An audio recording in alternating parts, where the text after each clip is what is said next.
Yo, what is up, guys? Pigmento here. Today we're going to be teaching you guys how to self-VOD review, and we're going to be using some examples from the Dreamhack European semifinals. So, first off, if you ever want to review how you did, first thing you got to do is look at your match history. So, first we're going to go to Gambit Toos. He placed 100th, so that's a pretty good placement. He qualified, but that was on the very edge. You can't.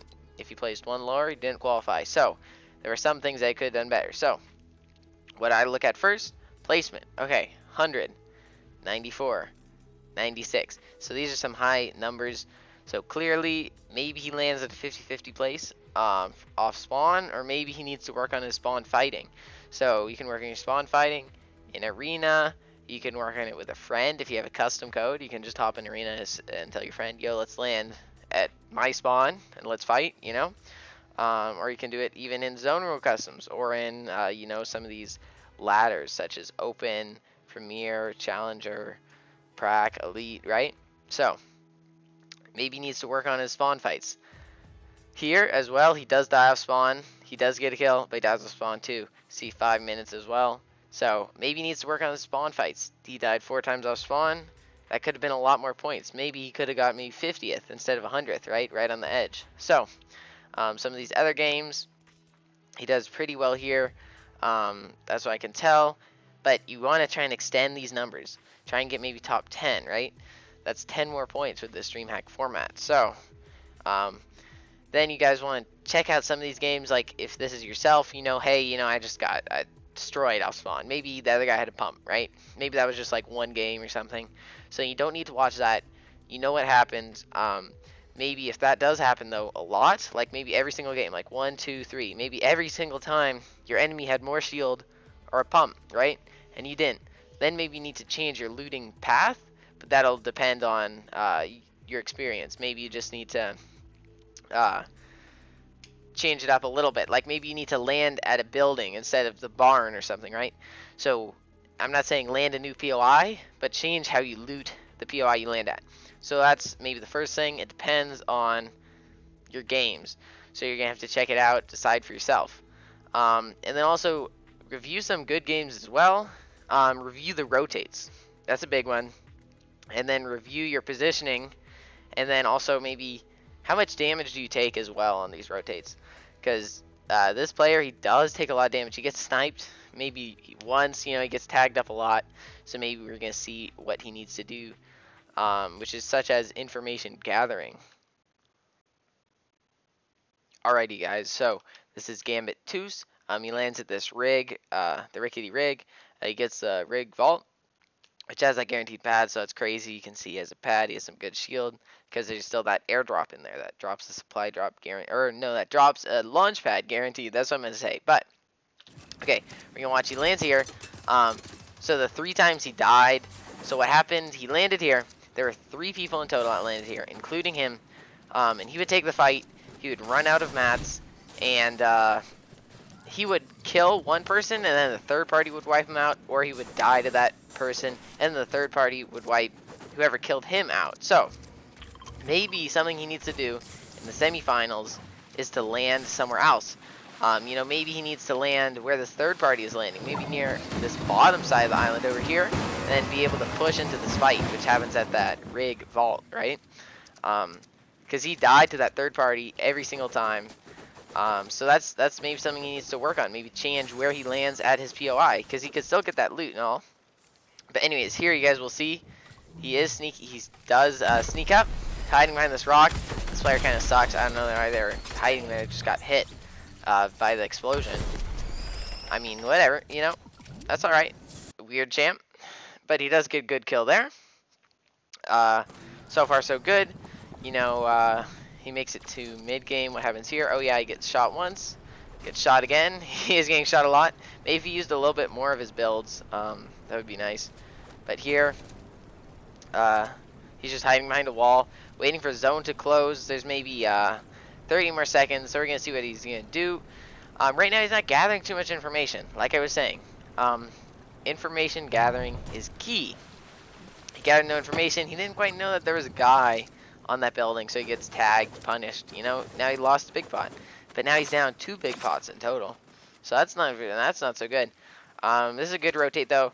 He gets through here. He forces his way through. Right. All right. He's in zone. He's gonna box up and all that. All right. Let's do another skipperoo. Hopefully this will get us to right before. Oh, I can do a little more skipping. I'll do that. But look at this. He's just edit coursing. I would like to see him in the cone. I watched this. He never looked in his cone and edited. Right? Like, you know how you can get the good vision by being in cone. He never did that. So basically he has like no clue where anyone is. That's what I'm thinking. Like, how would he even know where these people are? So I would get in a cone, and you guys are gonna see he's gonna get punished because he's not. Look, he's edit coursing. I'm not saying edit coursing is bad. See, you get sniped though. Edit coursing is good, but gather information first. See where people are. You know, maybe look for people. Hey, you know, maybe this guy's a sniper. You know, I see him sniping at some other people rotating in. You know, so you know that. Or maybe use or see where most of the people are, so you can like maybe build a wall every once in a while to block it. You know. But he was just free rotating, open target for everyone to shoot him. So if you could fix that, that'd be nice. See edit coursing again. Edit coursing, sure, that's good. You know, you want to keep your mechanics nice and crispy. You know, maybe keep you calm, right? That's good. But then also be looking through your cone, and then go edit coursing, right? You know, you need to do both. You can't just like be edit coursing the whole time, no info. But he does go right away. That's good. So realize when you rotate too. Did it pay off? Yeah. So he went early. It paid off. Now he's in a great position in zone. So it did pull up and over the hill. So that's great that he went early on this hill, because if you go late on these hill ones, you're gonna get held. And you know, he may have had to use his pad if he went late. So he went early. It's all chilling. Quick note. Let's take a look at the map really quick. I was just tagging kids up, because there's a mountain right here.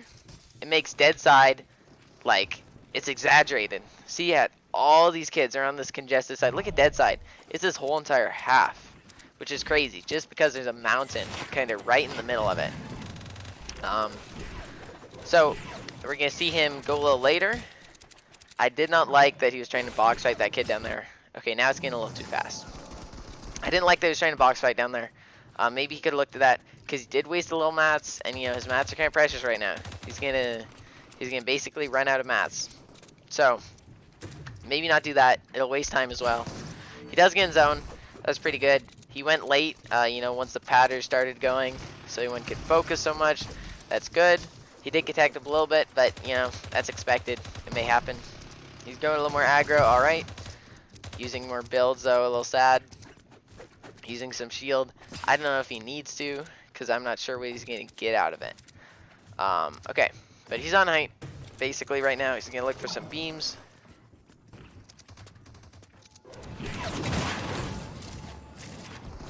So he's gonna have some good beams. That's all right.